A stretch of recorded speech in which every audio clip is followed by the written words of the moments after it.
Hello and welcome to the I Am Cait after show on AFTERBUZZ TV. Tonight we're talking about season 2, episode 3 and 4 called Partner Up and the Great Debate. Tonight we'll be giving our thoughts and predictions and breaking down the episode, so stay tuned. You're tuning into the destination for TV superfan discussion, AFTERBUZZ TV. And now, let the buzz begin.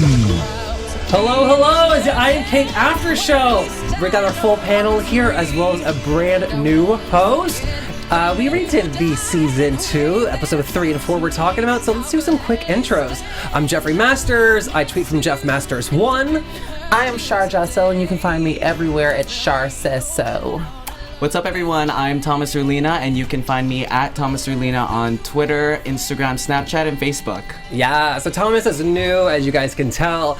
He's a big fan of the show, as well as all of the Kardashians. Yes. You watch all those shows? Yes, I'm watching every Sunday. Do you even watch the spinoffs? Yes. I'm not a fan of the spinoff. I like because I like Chris. Chris is my favorite. So if she's not really if I don't get to see her every Sunday, I'm not here for Kendall and Kylie take Dubuque, Iowa, Yeah. Well, I haven't seen any of them for about 5 years, so it's nice to have your knowledge joining the panel. New season starts in May. I probably won't watch it. I can't wait. So the lineage of Caitlyn, you can help us give the background facts in case we need them. Mm-hmm. Yeah. So let's start with Partner Up season, the episode 3 that was last week. This was the big love and dating episode. Mm-hmm. It started with Candace Kane talking about all the rejection she feels, and I mean, we've talked about it in past episodes. I think it's just so important, as you can attest, there's dating in the trans community is such a major issue, and to have that on TV I think is so important. Yeah, and I also feel that, and I was kind of saying this when we were watching the episode, it doesn't matter how pretty you are typically or what even you have to offer to the table. A lot of the times you become numb to it, numb to not getting stood up, but numb to the dating experience, because the pool gets, as Candace said last week, the pool of guys to choose from gets smaller and smaller typically. When you're trans, and picking out who's just there for your body and who's there to get to know you, it's a very, very small pool.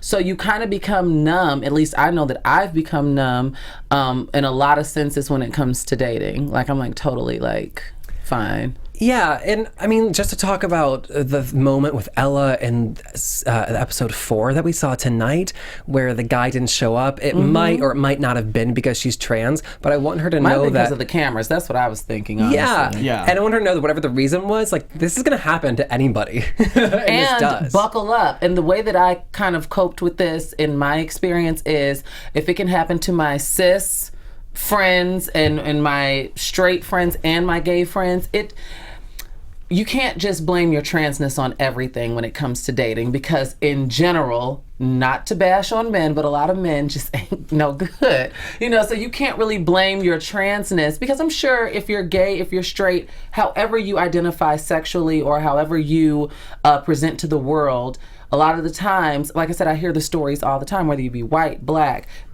Dating is just not easy for anyone. I'll just say that. So you can't really, blame it on your transness, I don't think. What I noticed in episode 3 was, Zachary is in a relationship. She is. And I feel like I wish that they had touched on it a little bit, just for the viewers to get an insight on her experience, and what I mean? I felt like that was something that I wanted to dive a little bit more into. I think that's a great point, because we saw him in the first episode. Yeah. And since then, we've been talking about dating trans women, but we have such a great example that I want to see more of him. Yeah, totally. But I love that she went out of her way to, create a profile for Candace. I thought that was really, online dating is what's happening. Online dating is trash. What? No. I have so many, as you said, the pool, unfortunately, the pool that wants to date trans women is smaller than normal. Because everything's typically hypersexualized. In my experience with online dating, everything's hypersexualized. But a lot of my trans have found really more luck online, because they're able to say, "Look, I'm trans," and people can deal with their issues before and get over them.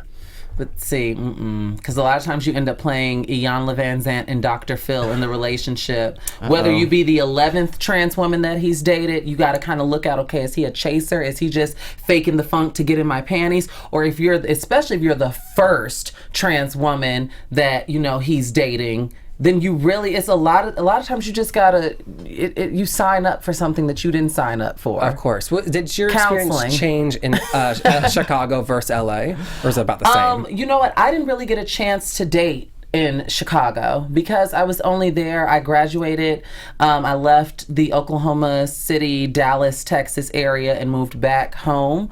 And I was only there for a split. Like, I'm only 3 years old in my medical transition. So, and then I left. Like, I started in April, started medically transitioning April 2013, and then I was out here by June 2014. So I didn't really have a chance to date. Gotcha. And then out here, dating has been just trash in general. And then especially if you want to take it to online dating or apps like Tinder and Soul. So like I just rather not even put up with it because it's just not. Well, I'll speak for myself. I don't want to speak for you, Thomas, but I just want to let you know that experience, whether or not you're trans or not, is the exact same for everybody in LA. It is hard. It is hard to definitely date online, but I feel like a lot of people are using it as a way to just, you know, find your match, hopefully. Yeah, but you don't think, because you do identify as gay, right? Yes. You don't find that a lot of the times, even with gay men, that your experience online is hypersexualized. Everybody's just looking for a hookup. Well, I don't do you that may not much. be looking for a hookup, but people, that's what you're they right. want. You're right. It's such a much longer subject than to get into now, but I value like conversation and intelligence, maybe because I'm pompous. But no, and so I do like too. putting that forward and like trying to like pull conversation out of people, it kind of like demonstrates like, oh, they want a little something more. Right. Which can typically lead to the end of the conversation. Exactly.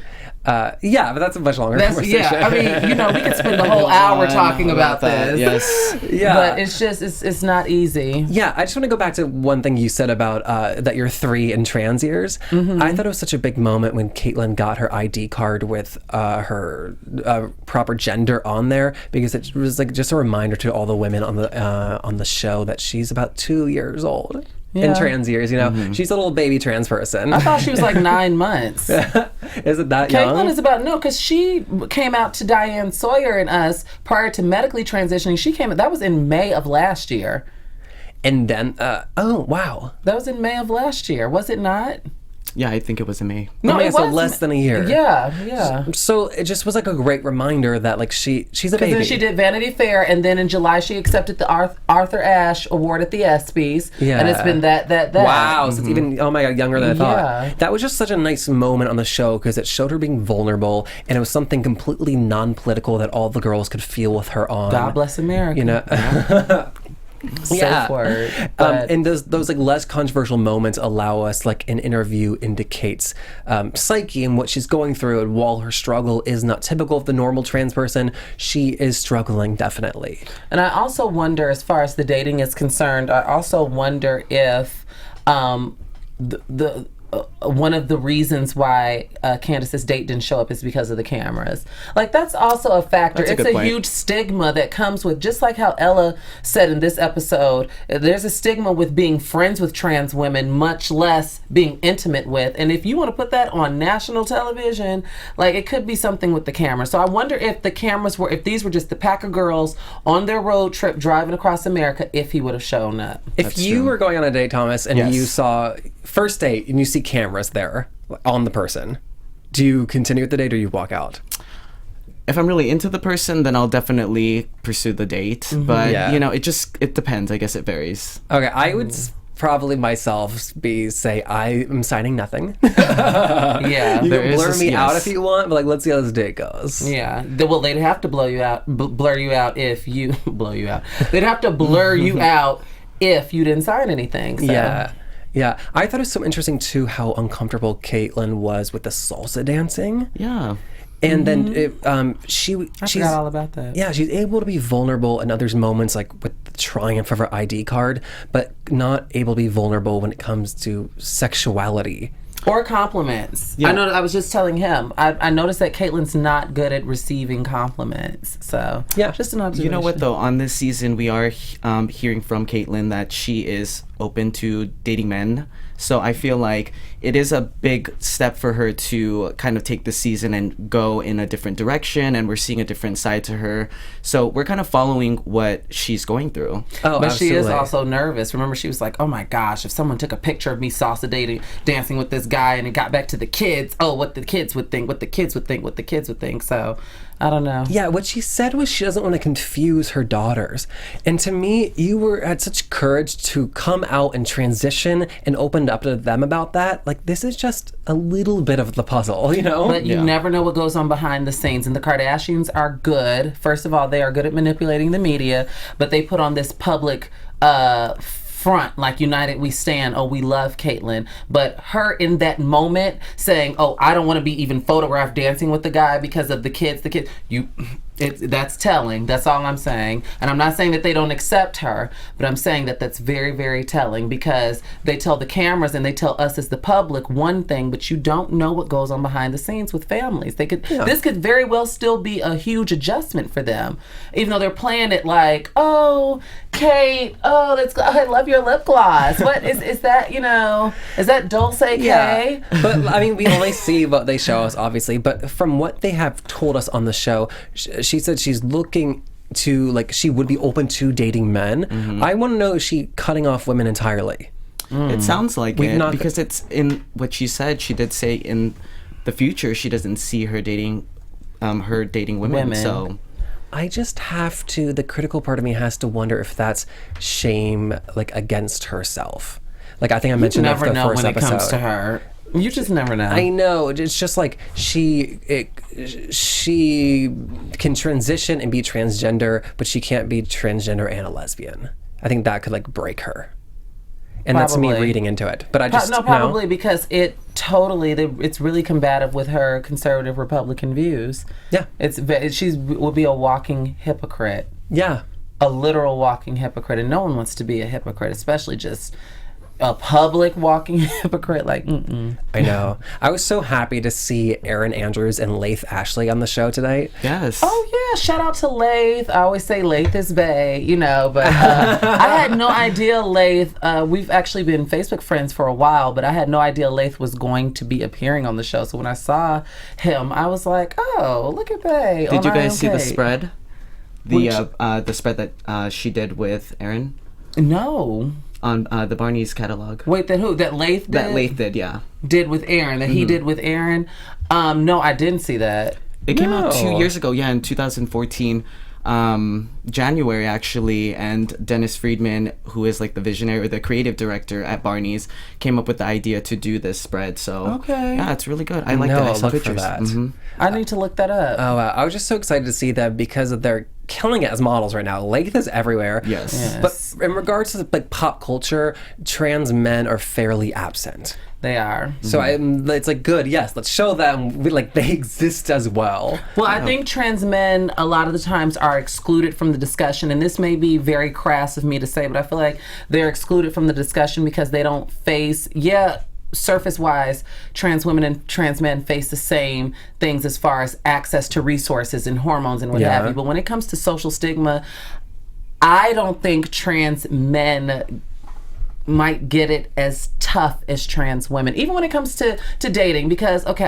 theoretically, if a trans man is dating a woman, women are typically from jump given permission to be totally sexually fluid. Everybody has a story about how they kissed a girl in college and versus men are not. So when it comes to that, I'd imagine in my head, and you all can tweet me and correct me if I'm wrong, and I'm not painting this entire group of people with one brush, but what I'm saying is, in my head, in theory, if a guy is dating a woman and the guy comes out and says, hey, by the way, I'm trans, in my mind, it's not going to be an issue. And even if it starts out to be an issue, the woman's going to come back. Because if you treat, because women are a little bit more emotional versus men are a little bit more visual. So that's just in my experience. And women don't, it boils down to gender roles, and women don't face the same stereotypes as men do when it comes to that. No, I would agree. That women would be a lot more accepting, stereotypically. A lot more open to the idea because they don't face it. Men are, oh my God, she's trans. Can't bring her home for Christmas and Thanksgiving. Oh my God. And then they start looking, they're physical. So they start looking for, okay, are her hands big? Is that an Adam's apple? Versus women, I feel it's the emotional connection. Yeah, I mean, it's also just like women are sexualized, and a trans man walks down the street and you don't bat an eye. A trans woman walks down the street and you get a catcall. You know? That's true. That's you true. get something talked to them. It's not just a trans woman, any woman, you know? Yeah. There's just like a more attention. It's very, very strange how that works. And like I said, I'm not here for excluding trans men out of the conversation, because they are a vital part to the conversation. But I'm saying why I think they're not highlighted as much within the culture, because trans women, I believe, face more adversity socially than trans men do. What did you think about her saying that she would have to open up her options? We're talking about Candace. Okay. Her saying that she was open to dating trans men, as that being an option. That's her. I'm all for it. One of my good associates who was just featured on Say Yes to the Dress, she was the first trans woman featured on Say Yes to the Dress. She's from Chicago. Well, she's from Iowa, but lives in Chicago. Her name's Precious Davis. And she is engaged to a trans man named Miles, who actually shot one of my videos back in Chicago. But anyway, yeah, they're engaged, and everybody finds their story so compelling because they're both trans, a trans woman and a trans man, in a relationship that are engaged to get married. So I feel like people have to do what works best for them. For me, I don't know. I don't know if I'd be open. I mean, I'd be open to it, but I don't know. To me, that's still something that I'm grappling with. Really? Yeah. Yes. Yes.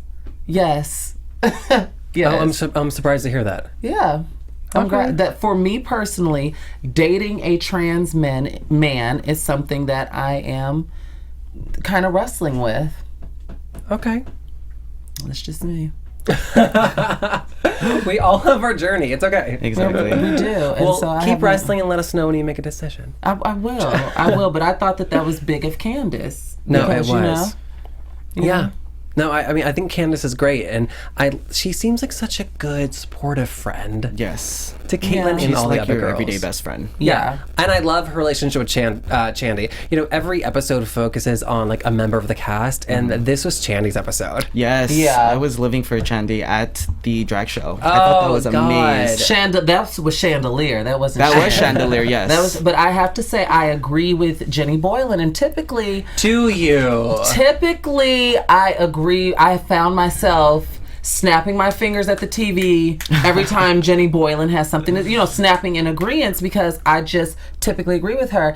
And in this instance, when they were doing the drag thing, I respect Shandy, and I respect all the other trans women who have come to get to know themselves throughout the art of drag. One of my good friends out here in Los Angeles is a trans performer. You know what I'm saying? And she's very good at it. Very good at Rihanna and Beyonce especially. She gives it to you. Like, you have to take a second glance to see who you're looking at. Does that really be up there? So, but for me, I totally saw where Jenny was coming from as far as our womanhood is constantly questioned, and some people make it their life's work to invalidate our womanhood. So to have you as a trans woman being this performer, which goes hand in hand with female impersonator, is another thing that someone could use against me to invalidate my womanhood and my path and my journey throughout womanhood. So I totally saw where she was coming from with that. I get that, and I am with you where anytime Jennifer Finley Boylan speaks, I stand up and applaud. But for this one issue, it's it's your friend who is performing tonight. You know, draw the line in the sand about the use of the T. Use the T word. You know, call that. Say it's not happening. But when your friend's performing, you say, you know what? I can set aside this difference for one night and for 1 hour. And she had a good time. And she did do that. But I still think that she brought up a valid point. Oh, absolutely. Yeah. Yes, she did. She never said she wasn't going to go see Shandy perform. She just said that she couldn't see it. Like, what is it? You know, like. I just think that like we are all constantly performing our gender, transgender or cisgender or not, and so like this is a way of doing that at a heightened level. So I'm really happy that she went and came around. I just I understood her point and I thought she was 100% correct. I just needed her to go to the show. Yeah. So I'm happy that she went. I don't think she wasn't ever not going to go, but I am glad that everybody went and had a good time. Even Precious was at that show, by the way. She has a selfie with Caitlyn from that show. She was sitting right next to her.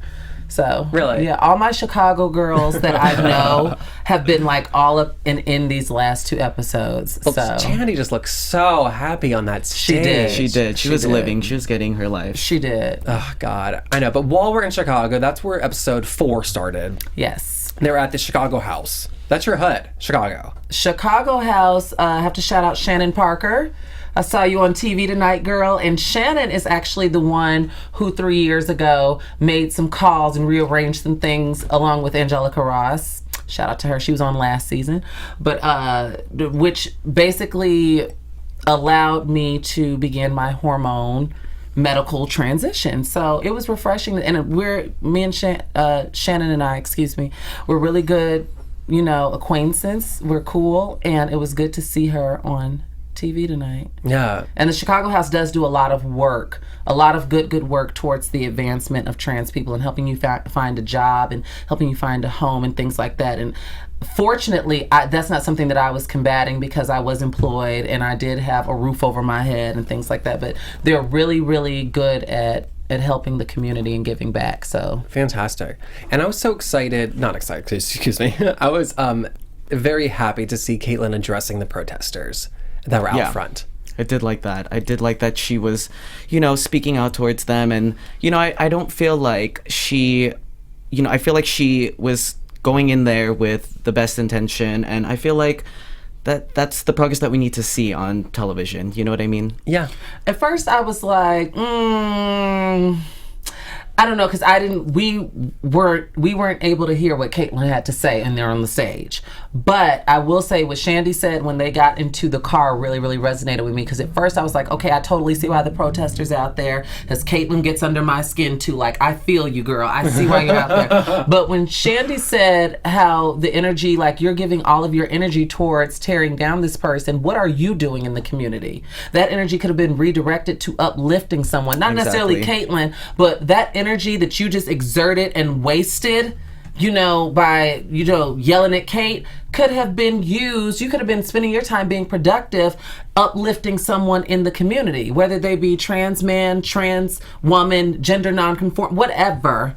You could have been using that time being productive and being positive. So we really have to watch what we put out there. But at first, like I said, I was so like, okay, protester, I wouldn't have went about it that way, but I feel your anger, and this is your time to let Caitlyn know how you feel and say it like you mean it. But Shandy really kind of shut me up about that. But I think this is good for Caitlyn. I think this is going to be an opportunity for her to see, you know, what's really out there, and it's going to push her to work even harder, and I believe that she will. I don't think she will. Why? I just don't. I do not think that she will. And I do agree with you on that, though, because Jenny did say that in the episode, that it's good for Caitlyn to see this, because Caitlyn lives on top of a hill in Malibu with no neighbors. And Caitlyn has enough money, as she says, she's in that 1%. She has enough money where she can turn on the blinders and she doesn't have to read her Twitter mentions and things like that. So she may not know what's fully going on as far as what people have to say, aside from celebrities that may have to say something that gets reported to the People magazine and that may come across her desk. So here's the thing, though. We've been really hard on Caitlyn for a very good reason, I think. Yes, in our a after very shows. good reason. However, I think that Caitlyn is actually taking a very specific journey on this show. I think she's evolving. I think she's really listening to these women, and I think we saw that in Graceland College when she's talking about how she's happy now. And I think what about months later when she says that she wants to be the trans ambassador for Ted Cruz? This was filmed months ago. She just came out 2 weeks ago and said that she, like... I think that she's... saying Hillary Clinton wouldn't be good for women's issues, but Trump would. She just made these comments 2 weeks ago. I know, but like, we're naming 2 comments. She's made hundreds of comments have not made the headlines. Those are really like, sexy headlines. I just think that she's actually listening to these women, and I could see like the cracks forming. Yeah. I think that she's going to get herself in trouble because when she's uncomfortable, she has a really... her like resting face becomes like a half smile and it looks really smug. So when she's talking to the protester, which I think is great, address this protester, please don't just ignore them. She's smiling like condescending. Yeah. But I think that's her resting face, or I think that's her like face she puts on when she's uncomfortable. And I think that's gonna be like a problem. But no, I think that she's genuinely getting better. I like her so much more from episode 1 to episode 4 tonight. Oh yeah, definitely. Yeah. And I think that it's my really... feelings have not changed. Really? And I'm not apologizing for it. No, my feelings have not changed. I know, but I think it's amazing that Caitlyn Jenner is the executive producer of I Am Cait, and she allowed them to make her so unlikable in the first couple episodes. And I think that that's a journey of the show, is us liking her more, but also her learning. I think it's also people with differing opinions within the trans community learning how to talk to one another. Right, because Kate Bornstein made a good point in the van when they were leaving about how everyone thinks that they have the key to trans. Like, no one can tell me anything. But that's what people really need to realize, that everybody's journey is different. Everybody identifies differently. Just like no 2 black people walk the same path, no 2 trans people walk the same path. So you just have to really be careful when you're pushing your narrative and making sure that you're being objective. Yeah, there's not any one way to be transgender. Exactly. And I think Caitlyn is an extreme example of that. Extreme. But like Jenny Boylan said, she's the most public figure right now, but she's also one of the most problematic. Yeah. And it's what it is, unfortunately. I think this show is working to curb that. And I think that Caitlyn, in the debate, when they were watching the Hillary Clinton-Bernie Sanders debate, was very lucky to have Kate Bornstein sitting next to her, because she's able to call her out in a really nice, helpful way. Yeah, anybody else would have been like, it would have turned into something. Yeah, she's able to address problems as they happen. And I think that's really rare. She turned and said, God bless America. God bless him, because Caitlyn was being so and she's being so nasty. Yeah, and as they were saying God bless America while Caitlyn was standing up and talking about like these conservative issues, she curbed her speech. She listened to them. If you watch, she like just sidetracked and went to like a nice, more acceptable place. So I'm seeing Caitlyn and I'm on her side. I am too. Are you good? I am on Caitlyn's side. I'm glad. Well, I'm the minority, I guess, because I'm not. I'm not saying that I think that everything she's doing is 100% the right response. She has such an opportunity to help the trans community, and it's helping, but it's not helping as much as it could. But I'm on her side, meaning I think she's going to get there eventually. I think so too. I think that she just is going through, like we said, 9 months of this transition. And I feel like there's a lot to learn. She should have rested first. I still stand by that. She should have. The show comes too early. Like, we should be watching season 1 of I Am Cait right now. It came too early. She came out to Diane Sawyer next month, Vanity Fair. Next month, we're in the middle of filming. She didn't even have time to explore her trans identity without it being, like, she hasn't even made concrete decisions. I don't know. I feel like I get what you're saying. I get your point.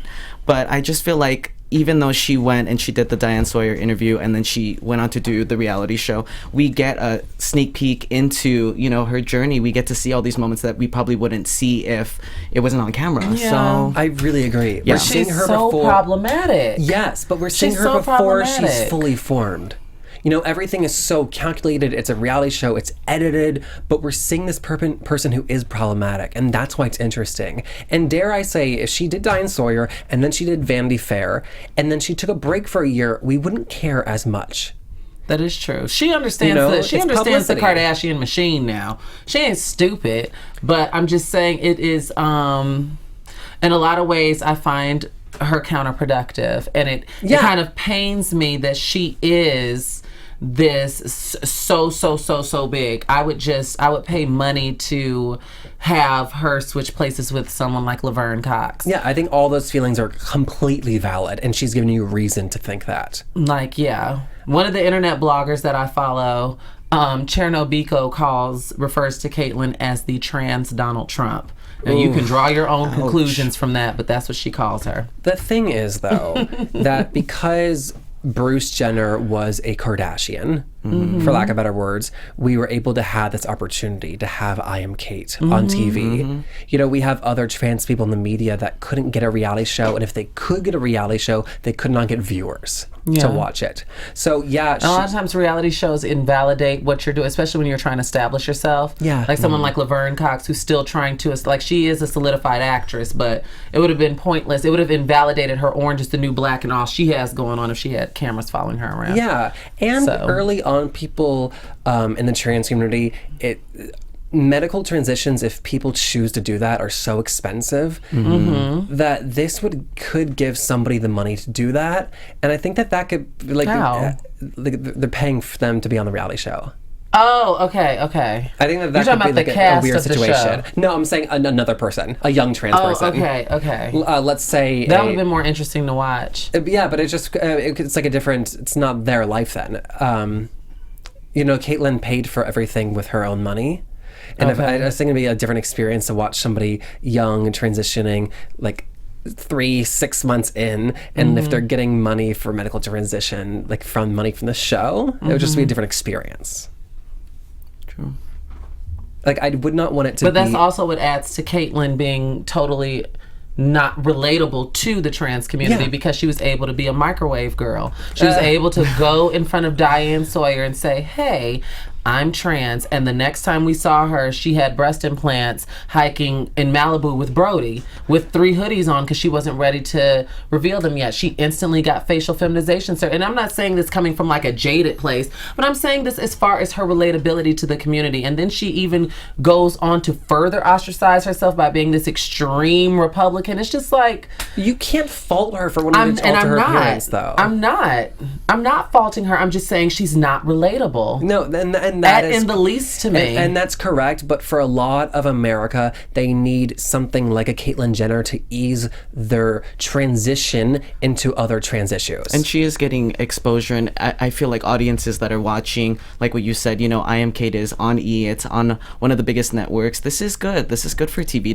for us to see all this transition. That's my opinion. Like, what happened in this episode, Kim Kardashian showed up at the DMV to support her, and then Hillary Clinton said, say hello to your family for me. I love Kim Kardashian, so I do too. Yes, so I thought that was great too on the last episode. I thought that was nice to see the support from the family coming out, and I feel like that's something that as viewers we need to see too. As a Keeping Up fan, it's nice to see them on the show because you want to see Caitlyn's transition, and you also want to see her family also be accepting as well. So you know, just to go back to my earlier point about like a young person who getting money to fund like surgeries if they choose, I felt like it was a little inelegant the way I described it. I just would not want that to end up being like the Swan, because that feels icky to me. Like, look at all the things you need to change about yourself to be accepted as this gender. But that would be totally up to them. Yeah, it would be. That would be totally up to them. And that's why I can't fault Cait for wanting to like perform her gender the way she wants. There's nothing wrong with wanting to perform your gender,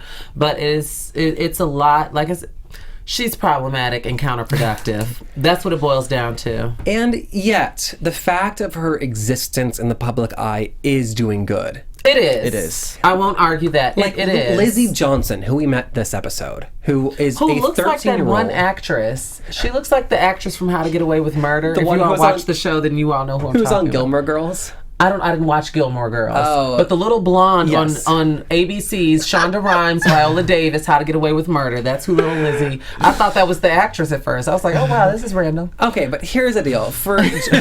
You're right. She has that blonde hair. For Lizzie Johnson, who's 13, to be able to she said she's gender fluid. They said they're gender fluid. To be able to have these feelings is one thing. To be able to name them and say, I am gender fluid is completely different. And then on top of that, to be comfortable saying that out loud and telling people at 13. We have the resources now. It's unbelievable. There's no way we could have done that at 13 because we didn't have the resource. I always say that I didn't identify as trans because I didn't have the language. Yeah. I knew what I felt, but I didn't have the language to do that. But had I been 13 today, are you kidding me? But as problematic as Caitlyn is, she is still allowing things like this to happen. I'm not going to argue that. You're absolutely right. I just think that's unbelievable. But now Lizzie, she may not be voting for you in order for you, like, God forbid something happen and you're out on the street, you may not get housing or access to hormone replacement if that's something you're interested in based on political decisions that Caitlyn makes. So it's a double-edged sword. Yeah, I can't argue with that. You may have to pay $250 a month for access to your medical transitions because of political decisions that your beloved Cait has made. If that's something you're interested in, little Lizzie. Yes, not every trans person wants to medically transition. That's true.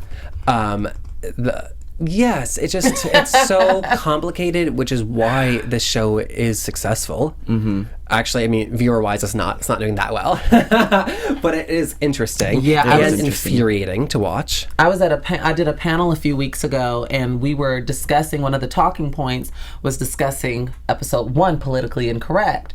And I asked a sea full of people at the Downtown Independent. I said, by a show of hands, how many of you all saw this episode? Not one hand raised. I was so shocked. I thought that it was at least 250 to 300 people in there, but granted they were all LGBT of color. So that may be another thing because there's a huge disconnect. But not one hand raised, not one hand clap or anything. I was like, oh, well, how am I going to lead this conversation? And you all haven't even seen the damn episode. So do you feel like they're all just not into Caitlyn, or they're not, why do you think that is? That is a good question. I don't know if I can answer that. I don't know if it's a matter of them not having the time, or they didn't know that season 1 even kicked off, because this was a week into the show, or if it goes back to that disconnect. I'm not what Caitlyn's no. I think these are members of our community who get it. You know, they know who Caitlyn is. They know that she is problematic and inspirational. Mm-hmm. And I think that they know that trans people exist. Yeah. And I think that So it's why watch the show? Yeah. And I think because her problematic nature doesn't entice them to do it. Mm-hmm. I have to be honest, even if I wasn't reviewing this show, I'd probably still watch it, honestly. Oh, really? Yeah, because I liked it last season. Yeah, it's entertaining. And plus I'm seeing familiar faces and people that I know. Hello, Mimi Marks, by the way. I know Mimi too, Chicago. So I'm seeing people that I know, and it's interesting. It really is interesting seeing the perspectives, even though sometimes I'm just and we see some fun moments as well. We do. Yeah, Shandy's always good for fun moments, so I'm glad she's a part of the cast. She kind of rounds it out. Yeah, she's a lot of fun. So, I mean, I would have still watched the show just because I love the supporting cast of characters.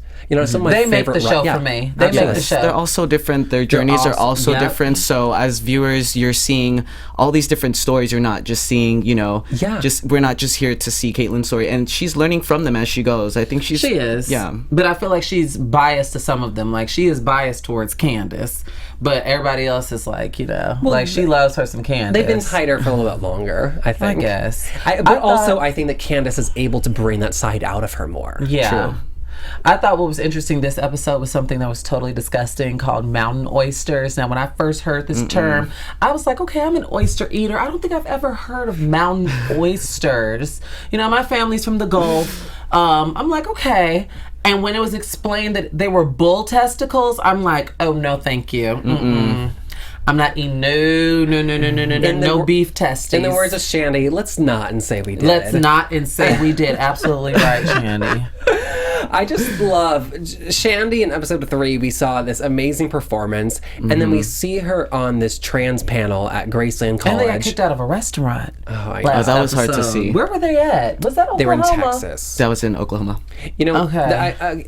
They were kicked out of the restaurant. They didn't want them filming in there. I cannot see if they were kicked out because they did not want them filming. No, they were kicked out because the manager found out what show it was for. But I think that they were kicked out with their cameras because they needed needed to eat with the cameras. I don't know for a fact if they were kicked out because if they would have been. No, I think they did say. Candace said. I'm just confused if they were able to stay there and eat without cameras. You think they were kicked out altogether? All together. Well, that's even worse than I thought. She implied, Candace implied that the cameras, everybody was allowed in, but when the manager found out what show that they were filming for, he was like, y'all gotta go. Oh, because they weren't even filming inside. Yeah. They just saw cameras. They weren't actually filming. No, they had started filming, but when he found out, when the manager, they're filming for I Am Cait, the whole operation got to get shut down, y'all got to go, type thing, and that's what happened. You know what, though? I feel like it's important for us to see that because this is going on in America. Oh, yeah. And it's for people to see that this is still going on, so it's really hard that they had to go through that, but it's also, in a way, you know, kind of a wake-up call that things should change and hopefully things do eventually change. Everything's not LA and Caitlyn and the number one, you know, the 1% running around doing her thug thizzle. No, some people are in these marginalized communities, and some people who don't fit the mold, who can't afford to go see a team of surgeons in one day and pop out being this fabulous woman, they're just not allowed to eat in a restaurant just based on who they are. And so I am grateful for this platform, for this show, to show that even, you know, sometimes the girls who have, you know, who do look like beautiful women or who have passing privilege or whatever you want to call it, they get kicked out of restaurants too, based on show affiliation. Yeah. Not even, yes, exactly right. It's unfortunate, but like Candace said, like, oh, we're used to our bubble in LA. I forgot this still exists. That's so real. And that's why I was so touched by the woman's story. I didn't get her name, but she was the redhead in one of the small cities. Oh, in Dubuque, Iowa. Yeah. Shout out to Dubuque, Iowa. That she said she didn't move to a bigger city because other people need to know that trans people exist in smaller towns. Now, see, if I were her, first of all, kudos to her. But if I were her personally, I think that I would be iffy about my safety. In a smaller town? Yes, which is why I become so selfless. You lack resource. I don't know. That's just the kind of girl that I am. That's how I think. Now, granted, I'm like that in big cities too. In Los Angeles, I'm kind of, you know, looking over my shoulder. Like, you just never know, because visibility does not equal safety when you're trans. But if I was in small town USA and openly trans, I would fear.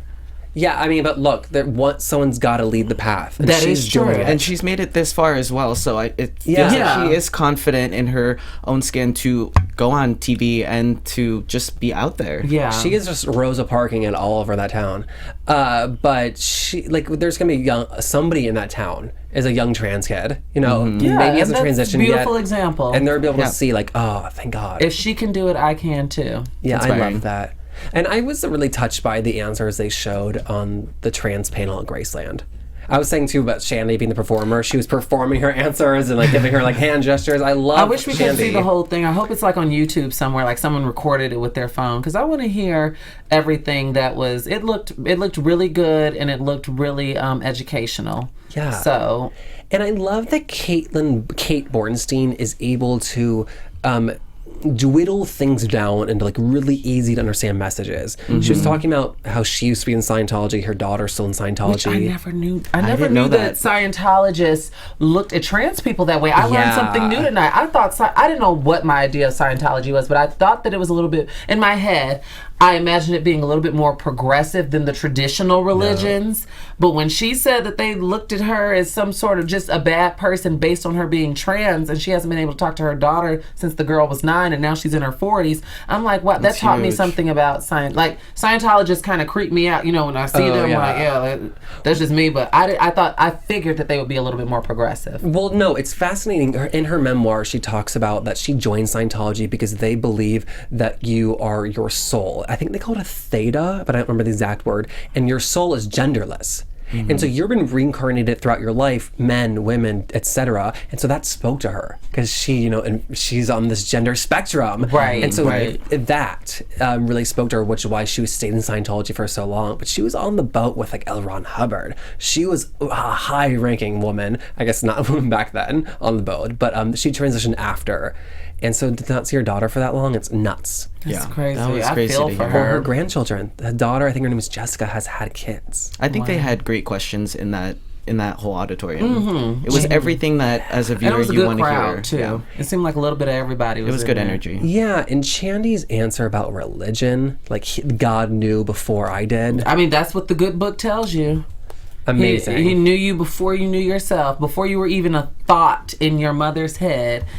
He knew you. So why, I have my own bouts with religion, but I guess it's all with how you interpret it. Can we talk about Chandy's face when the religion question happened and she said, I got this? She had her game face on. You guys saw that. Well, she was, you know what? I think that's fair because I think it was fair for her to approach it just a little defensively, because if you told me, and everybody knows that I love public speaking and the art of broadcast and all that, but if you told me, Shar, you're about to go to a university that's a Christian-based university and it's public knowledge that you're trans, and someone gets up and reiterates that no question is off limits, I'm going to naturally be a little waiting as I see people come to the microphone. Yes. What's your I feel like I would be just a little defensive because you never know what's going to come out of people's mouths, and people are on such a mission now to get this whole social media buzz and embarrass you and all this stuff. So I feel like you got to kind of have your guard up a little bit. Oh my God! Even as a viewer, when the teacher said no question is off limits, I said, yeah. You never knew. You didn't know what was going to happen. And for a trans person, that's. Yeah. But can we talk about how elegant Cait Bornstein's response was about religion? Not to say your religion's dumb, but to say that if the heart of your doctrine is meanness and being mean, think twice. Yep. Exactly. That's just like the kindest, most gentle way of saying, think about it. It's also common sense, too. It's also common sense. But not a lot of people could phrase it in that non-aggressive of a way. I love the God Bless America, the prep in the bus before they even, got there earlier in the show. Yeah. So she just has that vibe to her that she does. She knows what's up. You're talking about when it was her idea to have like the word. Yes. I mean, that's her role in the show. Word. Mm-hmm. Yeah. Because no one else was going to think of that, and it just would have been a shit show at the Democratic debate. Yeah. But and I'm so happy that she's on the show. I've been a fan of hers for years. I think that if Cait Bornstein had her own show, it would be fascinating, but I think it'd be harder to get people to watch. Yeah. That's true. It'd be one of those OWN things. Like, I feel like it would be on the OWN network. Yeah. And it would be very one of those things that would be, like you said, would be fascinating, but one season because nobody watching. Yeah, people would be confused and not be able to drink the juice. It's just enough for every cast member to have their opinion and for us to follow along with them. So I think it's good. The supporting cast is just nailing it every week. They are, because if this was just Cait running around, like they know what they were doing with the show. Because if this were just Cait in her day-to-day life, like I'd be like, girl, what? And like visiting the LGBT youth center. I don't know if I'd be here for that because and how valuable to see so many differing opinions in the trans community on screen. Yeah. I think that's unbelievable. We're almost out of time. We gotta move to some predictions. Okay. Oh, just like Obama, who doesn't appreciate the country. I forgot about that. When she was talking about Bernie Sanders. So in the preview for next week, we saw Candace and her personal trainer.